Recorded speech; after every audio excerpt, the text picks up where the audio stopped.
Demon slayer ये एक ऐसा एनिमे है जिसे लोग मिड बोलते हैं, पर वही एनिमे दुनिया के सारे रिकॉर्ड्स तोड़ रहा है। हेट और हाइप के बीच का ये राज क्या है, जानेंगे इसी वीडियो में। तो डीमन स्लेयर की शुरुआत एक नॉर्मल मांगा की तरह हुई थी, जैसे कोई भी मांगा वीकली या मंथली शोनेन जंप में पब्लिश होती है। लेकिन ये सफर इतना आसान नहीं था। जब डीमन स्लेयर के ऑथर कोयाहारू गेतो फेल हो गए थे अपनी वन शॉट मांगा हानेवा नो ज़िगज़ैग को वीकली शोनेन जंप में पब्लिश कराने से, तब तात्सुहिको कातायामा गेतोगे के पहले एडिटर ने सजेस्ट किया कि उन्हें एक सिंपल स्टोरी वाली मांगा बनानी चाहिए। फिर कोयाहारू ने डिसाइड किया कि वो अपनी पुरानी वन शॉट मांगा कगारी गारी जैसा कुछ लिखेंगे, क्योंकि उसमें स्वॉर्ड्स और डीमंस जैसे कॉन्सेप्ट का इस्तेमाल किया गया था जिससे जापानीज ऑडियंस ऑलरेडी फेमिलियर थी। कगारी गारी में डीमंस ऑलरेडी एग्जिस्ट करते हैं और वो अपने टेरिटरीज के लिए लड़ रहे होते हैं। सीन शुरू होता है जब एक डीमन घुस जाता है तमायो के एरिया में। हाँ, वही तमायो जो लेटर डीमन स्लेयर कैनन में आई थी।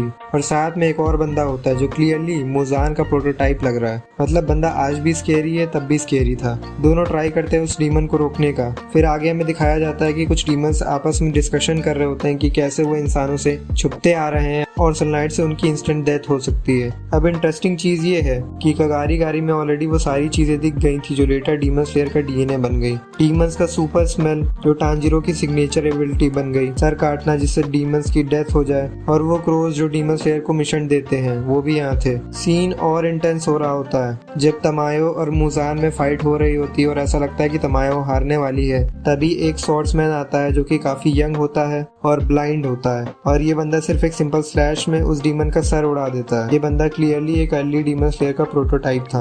अब सोचो ये कॉन्सेप्ट इतना सॉलिड था, फिर भी शोनेन जंप ने इसे रिजेक्ट क्यों किया। एडिटर कातायामा ने बताया है कि ये स्टोरी शोनेन जंप के लिए काफी डार्क थी और इसमें कॉमेडिक रिलीफ की कमी थी। इसीलिए कातायामा को गेतुगो ने बोला कि प्रोटैगनिस्ट को थोड़ा और ब्राइट और रिलेटेबल बनाया जाए। तभी तांजिरो को क्रिएट किया गया जो कि काफी काइंड कैरेक्टर है। पहले 3 साल 2016 से 2019 डीमन स्लेयर एक एवरेज शोनेन जंप मांगा थी। रियल एक्सप्लोजन हुआ जब एनिमे का सीजन 1 खत्म हुआ सितंबर 2019 में। एडिटर इन चीफ हिरोयुकी नाकोनो बोलते हैं लोग वीकली नहीं देख रहे थे इस शो को जब वो एयर हो रहा था, बल्कि बिंज कर रहे थे स्ट्रीमिंग सर्विसेज पे, जिसकी पॉपुलैरिटी वर्ड ऑफ माउथ से स्प्रेड हुई थी। तभी मांगा ने 500K से 10 मिलियन प्लस तक जंप किया कुछ ही महीनों में। ये नेटफ्लिक्स क्रंचीरोल बिंज कल्चर का एक रेयर केस था जहां एनिमे ने मांगा को पुश किया।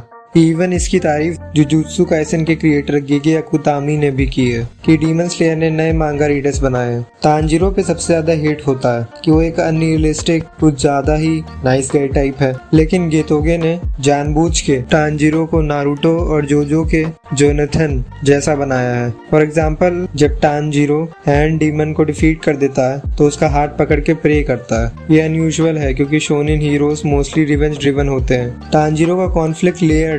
नेजुको डीमन है, मतलब सब डीमंस को इवन नहीं माना जा सकता। तमायो जैसी डीमंस उसकी हेल्प भी करती हैं, और तांजिरो ब्लाइंडली काइंड नहीं है। मुजान और अकाजा के लिए उसमें हेट्रेड भी है, लेकिन जब डीमंस का ह्यूमन साइड दिखता है तो वो एम्पैथी दिखाता है। रही बात इसके एनिमेशन की, टोफू टेबल ने बेशक बहुत ही अच्छा काम किया है। वाटर ब्रीथिंग जो तुम डीमन स्लेयर में देखते हो वो मोस्टली हैंड ड्रॉन है और सीजीआई इसमें सीमलेसली ब्लेंड किया गया है। डीमन स्लेयर को बनाते वक्त स्टूडियो का मोटो था कि not best anime but best demon slayer possible. Gundam के क्रिएटर योशियुकी तोमोनो ने भी बोला है कि आई एनवी योर डेडिकेशन। मांगा ने ओसामू तेंजुकू कल्चरल प्राइज जीता है एज अ सोशल फिनोमिना। अगर सिर्फ एनिमेशन होता तो मांगा कभी 150 मिलियन प्लस कॉपीज ना बेचती। लेकिन सच बात तो ये है कि मांगा स्ट्रॉन्ग थी, लेकिन एनिमे ने उसे लेजेंडरी बनाया है। अगर देखा जाए ओरिकन पोल के अनुसार हर age group 30s, 50s, 60s ने बोला कि डीमन स्लेयर उनको फैमिलीज और वर्क प्लेस पे कनेक्ट करता है। कैरियोके ने गुरुंग और होमुरा गाके ने जनरेशंस को मॉन्ट किया है। Red cross blood donation drive में भी स्पाइक आया just because of demon slayer posters. Politicians तक ने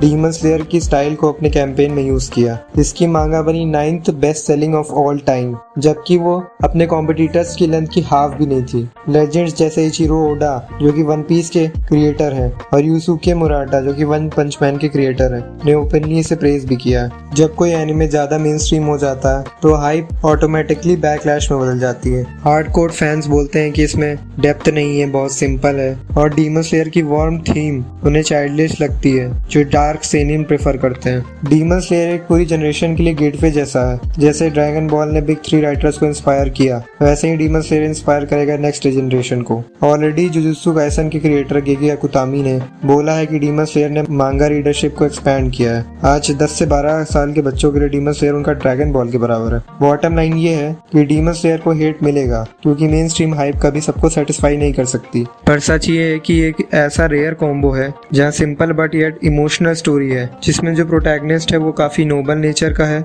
और इसके अनमैच्ड प्रोडक्शन ने जापान पर एक कल्चरल इम्पैक्ट भी डाला है। ये था देसी वीब रिपोर्ट का डीप डाइव ब्रेक डाउन। बाकी आज के लिए बस इतना ही। वीडियो पसंद आया तो लाइक करो, चैनल को सब्सक्राइब करो। मैं मिलता हूँ तुमसे अगले वीडियो में, तब तक स्टे देसी स्टे वीब।